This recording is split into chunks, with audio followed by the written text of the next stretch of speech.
Thanks to Ubisoft, I got to play 4 hours of Assassin's Creed Shadows, giving me the opportunity for my first impressions with 10 things that stood out during my amazing gameplay experience, hopefully giving you insight into one of the most anticipated games of 2025. Yo, this your boy James with XpectoGO, bringing you guys the latest and greatest and fun and positive gaming content. My early access was through a remote preview on PC using an Xbox controller with gameplay streamed at 1080p. And starting with my general overview of the game, I gotta say, Assassin's Creed Shadows, when playing, just felt like I was back in Assassin's Creed and felt like the titles of old with some amazing new features. From the return of the Animus, introducing a new mystery and connection between Naoe and Yasuke, and even the past assassins, all the way to my favorite gameplay elements of the Assassin's Creed games, like the stealth, the combat,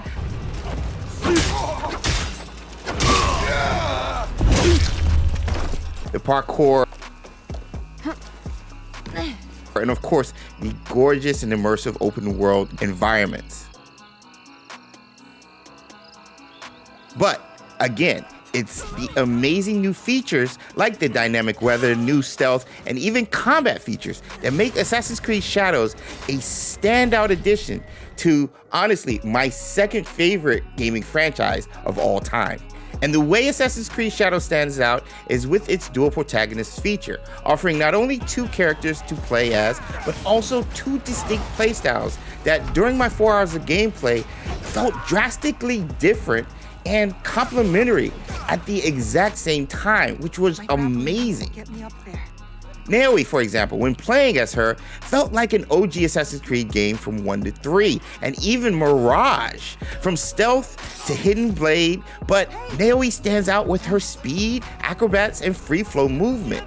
Her honestly, movement reminded me of Marvel's Spider-Man Miles Morales, to be exact, and how his gameplay movement differed from the first one with the flow and personality. That, to me, was Naoe.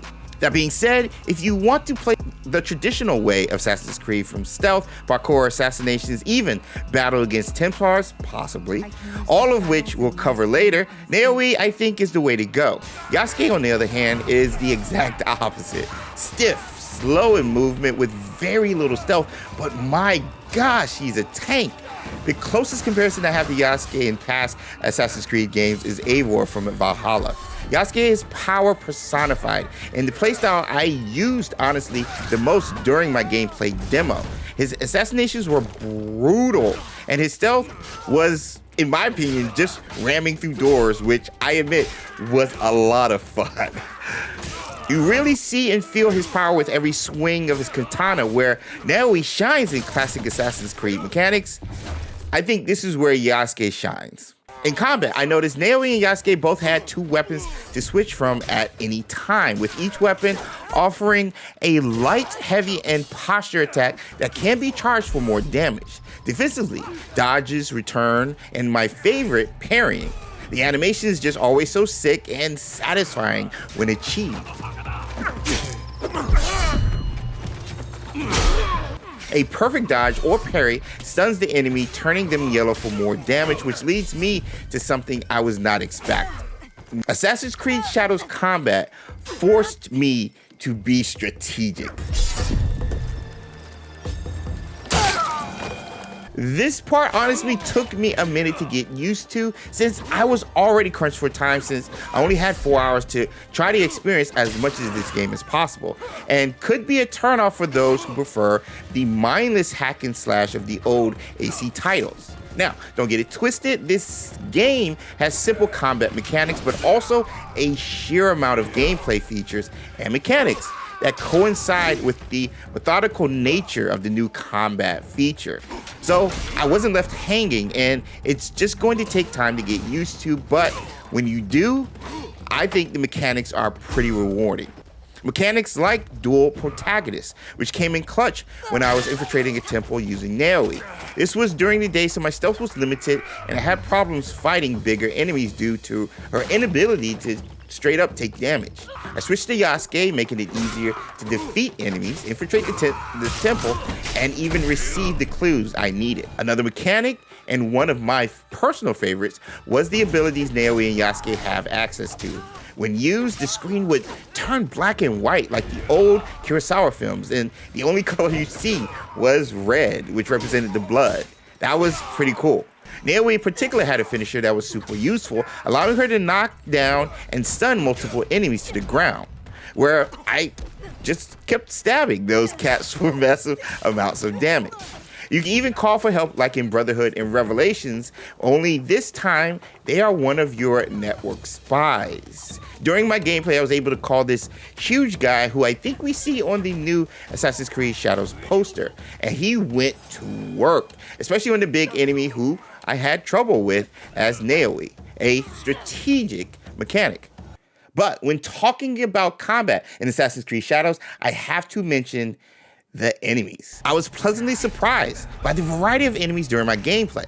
Yes, you have outlaws, soldiers, ronin, samurai, and guardians, but each variety would have a different weapon or way of attacking, whether they be fury attacks, which I noticed when the enemy's hands turned blue,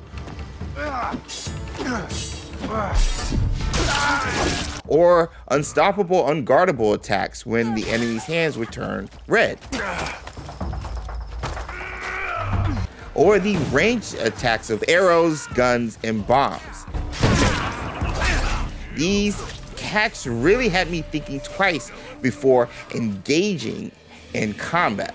The strats were more noticeable with the new enemy mechanic, adding essentially 2 stamina bars thanks to the new feature of armor, which you have to deplete first before even taking down the health. According to Quebec, the strategic approach to combat should discourage players from spamming attack buttons and encourage a slower, deliberate, and tactical approach to fighting, which I don't know if a lot of people will like.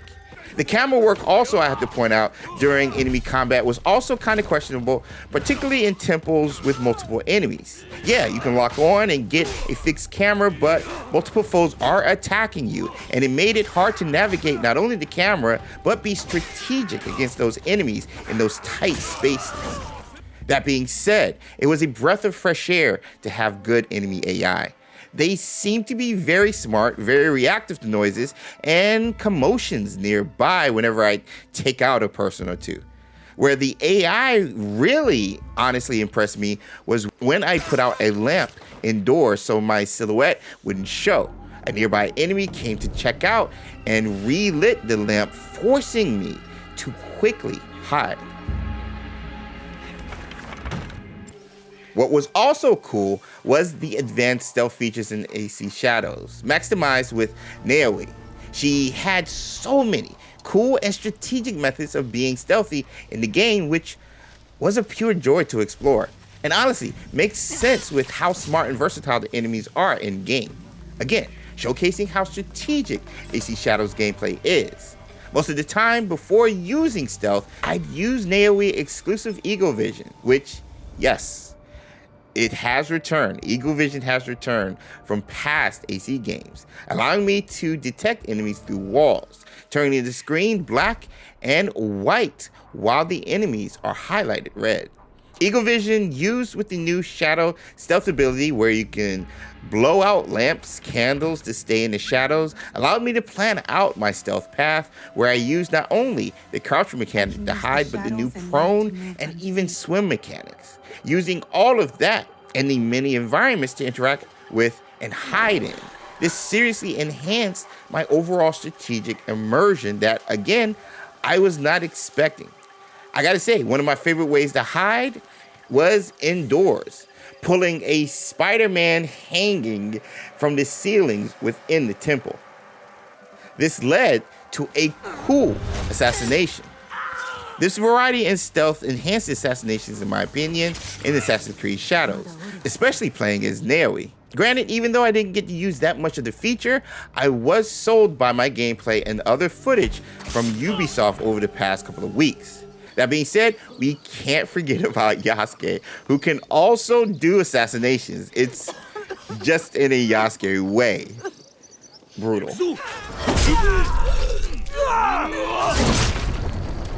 Something I also didn't get to do that much of during my 4-hour gameplay was parkour. Like stealth, Naoe shines with parkour. Her traversal was, again, so smooth and acrobatic when used.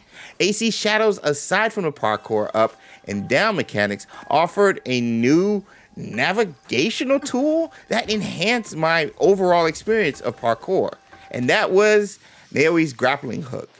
I used the grappling hook primarily to scale pagodas and temples, areas that Yasuke couldn't really reach. It really came in handy when reaching that iconic Assassin's Creed viewpoint animation.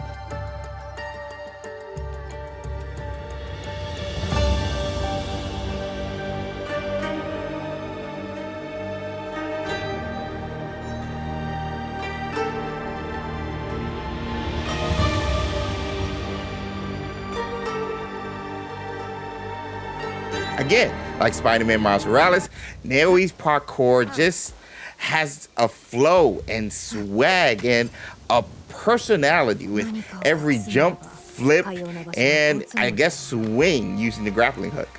Oh, speaking of personality, the environments. The environments of feudal Japan depicted in Assassin's Creed Shadows felt alive and as if it was its own character. Similar to a Gotham in the Batman movie featuring Robert Pattinson. From the cherry blossom trees to the towering pagodas to even the people's reaction to Yasuke, the world in AC Shadows feels real and lived in. I think that's also thanks to the dynamic weather system introduced in this game. I got to experience a little of its weather with a little bit of rain, but a lot of wind. The wind and elements can be a little too loud for some though, so I hope there's options to turn down environmental sound effects. What did get turned down was the sheer amount of icons on the minimap above, seen in past games like Assassin's Creed Valhalla. That is now completely gone, only now featuring my objective marker, indicators of enemy territories if close by, and question marks appearing also if you're close by. They really cleaned up and simplified the minimap UI, encouraging natural exploration and finding points of interest just by organically walking around. Adding to, again, the immersion, which I am very, very thankful for. You can get to and fro by walking or riding your horse, which also was a fun mechanic, very similar to Ghost of Tsushima. But take your time while traveling, because this world is gorgeous to look at and offers a couple of activities you could miss. Activities like drawing or painting nearby creatures. I found myself running into a crane or even a deer and its child.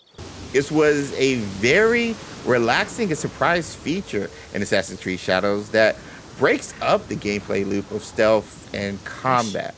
A similar mechanic to the flute and creature feature seen, and again in Ghost of Tsushima, only with this, you have to sneak up on the creature to get a closer look for your painting. Once I finished it though, I was pleasantly surprised by the amount of XP given upon completion. Focusing on these activities might be an early in-game tip for grinding XP if you decide to play this game. There's other activities also, like archery with Yasuke, which I didn't have time to experience, but Ubisoft did give me a clip of the activity, which I'll post as a short if you're interested. Last and certainly not least, was something I found myself being more and more interested in, and that was the Assassin's Creed Shadows story. It started us off with the prologue of Yasuke and then Naoe, and bro, I was hooked. I'm not gonna lie, I even teared up during both, but especially during Naoe's, who, again, without spoiling anything, seems to have the Assassins and Templar storyline throughout her storyline. I was hooked with the past AC titles, prologues, and even recent ones like Valhalla. I mean, I loved Eivor's opening and introduction, but AC Shadows is coming in very strong with their character story, and I honestly cannot wait to unravel their story and mystery. I can't wait. And unraveling is what will be happening as we draw closer and closer to Assassin's Creed Shadows release on March 20th. And we'll make sure to be there every step of the way. So be sure to subscribe and hit that notification bell so you don't miss out on more Shadows content. And please, if you enjoyed the video, drop a like. It really helps the channel. I want to send a special thanks to Ubisoft for early access to the game, and of course our channel supporters, the Protagonists Squad, who make videos like this a reality.